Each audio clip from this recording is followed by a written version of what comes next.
एक डॉक्टर अपनी असिस्टेंट के साथ लगातार कई महीनों से शारीरिक संबंध बना रहा था और शारीरिक संबंध बनाने के बाद उसको महंगे महंगे गिफ्ट देता था, जिससे उसकी असिस्टेंट उसकी जिस्मानी ज़रूरतों को पूरा करने में कोई भी आनाकानी ना करे।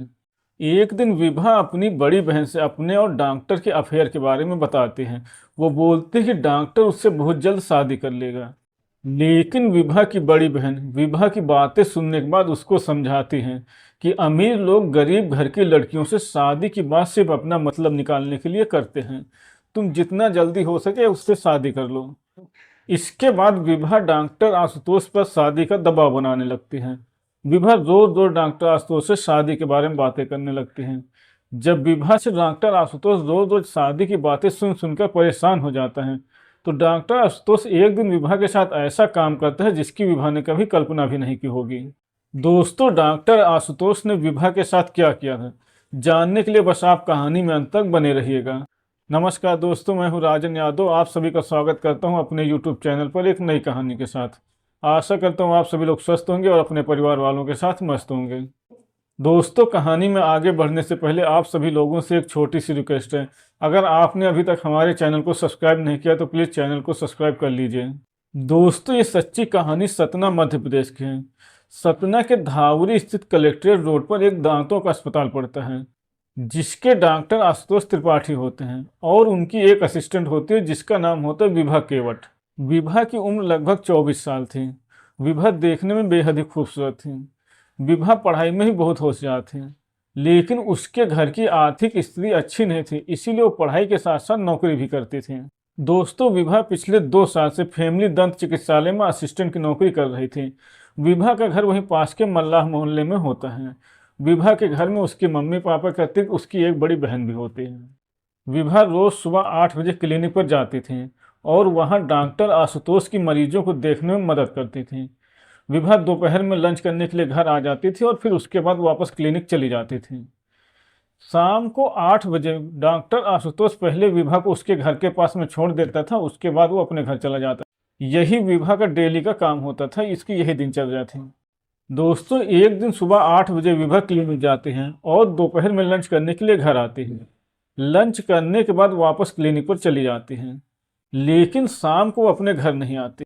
जब रात के 9 बजे तक विभा अपने घर नहीं आते हैं, तो उसके पापा राम नरेश केवट बहुत ही परेशान हो जाते हैं और वो विभा के नंबर पे फ़ोन मिलाते हैं तो उसका फ़ोन भी बंद आता है। रात भर विभा के मम्मी पापा इंतज़ार करते हैं और जैसे ही सुबह होती है वो लोग क्लिनिक पर जाते हैं और वहाँ क्लिनिक खुलते ही डॉक्टर आशुतोष से अपनी बेटी के बारे में पूछताछ करते हैं। दोस्तों, जब विभा के गायब होने की बात डॉक्टर आशुतोष सुनते हैं तो वो हैरान हो जाते हैं।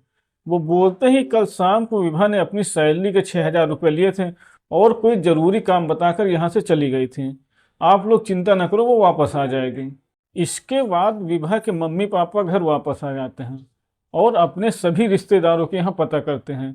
विभा को बार बार फ़ोन भी लगाते हैं, लेकिन कहीं से भी उसका कोई भी पता नहीं चल रहा था। दोस्तों, 2 दिन बाद जब विभा के पापा राम नरेश केवट दोबारा से क्लिनिक पर जाते हैं, उस डॉक्टर से पूछते हैं कि विभा का अभी भी कहीं कुछ पता नहीं चला।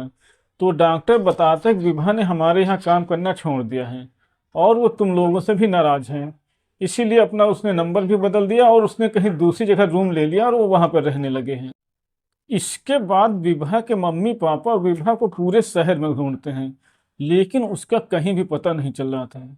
लेकिन पता नहीं क्यों विभा के मम्मी पापा को ऐसा लग रहा था कि डॉक्टर के पास विभा के बारे में कुछ जानकारी है, वो उनको बता नहीं रहा है। दोस्तों, विभा को तलाश करते करते लगभग 1.5 महीने का समय बीत जाता है, लेकिन विभा का कहीं भी कुछ पता नहीं चलता। इसके बाद 1 फरवरी 2021 को विभा के मम्मी पापा वहीं नज़दीक के पुलिस स्टेशन पे विभा की गुमशुदगी की रिपोर्ट लिखवाते हैं। विभा के मम्मी पापा ने जो पुलिस को जानकारी दी थी, उसी के आधार पर पुलिस डॉक्टर आशुतोष से पूछताछ करती है और पूछताछ करने के बाद उनको थोड़ी देर बाद घर भेज देती है। दोस्तों, लेकिन वो डॉक्टर जिस तरह से अपने बयानों को बार बार बदल रहा था, उससे पुलिस को उस पर शक हो जाता है। इसीलिए पुलिस उस डॉक्टर के मोबाइल की कॉल डिटेल निकलवाती है। उससे पता चल जाता है कि विभा ने आखिरी बार डॉक्टर से ही बात किया था। इसीलिए पुलिस उस डॉक्टर को दोबारा पुलिस स्टेशन बुलाती है और उससे बहुत ही सख्ती से पूछताछ करती है। जब पुलिस उस डॉक्टर से बहुत ही सख्ती से पेश आती है तो वो पुलिस को बताता है कि विभा का कत्ल हो चुका है और उसकी लाश एक गड्ढे में दबा दी गई है। दोस्तों, इसके बाद पुलिस उस डॉक्टर को उस जगह पर लेकर जाती है जहां पर विभा की लाश को दफनाया गया था। इसके बाद पुलिस उस गड्ढे की खुदाई कराती है तो उस गड्ढे से पहले एक कुत्ते की लाश निकलती है। उसके बाद वहां से विभा की डेड बॉडी निकलती है। विभा की लाश को अपने कब्जे में लेने के बाद पुलिस उसे पोस्टमार्टम के लिए भेज देती है और उसका डीएनए टेस्ट भी मैच करवाती है। दोस्तों, इसके बाद जब पुलिस उस डॉक्टर से विभा के बारे में पूरी जानकारी निकलवाती है तो एक नई कहानी निकलकर सामने आती है। वो डॉक्टर पुलिस को बताता है कि विभा 2018 में क्लिनिक पर नौकरी के लिए आई थी और क्लिनिक में असिस्टेंट की जगह खाली थी, इसीलिए उसको नौकरी पर रख लिया जाता है। इसके बाद विभा वहीं पर नौकरी करने लगती है। विभा थोड़े ही समय में सारा काम सीख जाती है। जब विभा को वहां पर नौकरी करते हुए लगभग 1 साल का समय बीत जाता है तो विभा उस डॉक्टर से बहुत ही घुल मिल जाते हैं। जब विभा और वो डॉक्टर बहुत ही घुल मिल गए थे तो वो डॉक्टर विभा को पाने की कोशिश करने लगता है क्योंकि विभा देखने में बेहद ही खूबसूरत थी। इसके बाद वो डॉक्टर विभा को कभी चाय पिलाने के बहाने तो कभी खाना खिलाने के बहाने बाहर ले जाया करता था जिससे वो विभा का दिल जीत सके। और वो डॉक्टर बहुत जल्द ही विभा को अपने जाल में फंसा लेता है। अपने जाल में फंसाने के बाद वो एक दिन विभा के साथ शारीरिक संबंध बना लेता है। डॉक्टर आशुतोष विभा के साथ शारीरिक संबंध बनाने के बाद उसको महंगे महंगे गिफ्ट देता था जिससे विभा भी खुश हो जाती थी। ये सिलसिला लगभग 6 महीने तक चलता है। एक दिन विभा अपने और डॉक्टर के अफेयर के बारे में सारी बातें अपनी बहन को बता देती हैं और उससे बताती है कि वो डॉक्टर बहुत जल्द उससे शादी कर लेगा। दोस्तों, विभा की बातें सुनने के बाद विभा की बड़ी बहन उसको समझाती है कि अमीर लोग गरीब घर की लड़कियों से शादी की बातें सिर्फ अपना मतलब निकालने के लिए करते हैं। इसके बाद विभा डॉक्टर पर शादी का दबाव बनाने लगती है, लेकिन डॉक्टर बहुत ही अमीर घर से था, वो विभा से शादी करना नहीं चाहता था।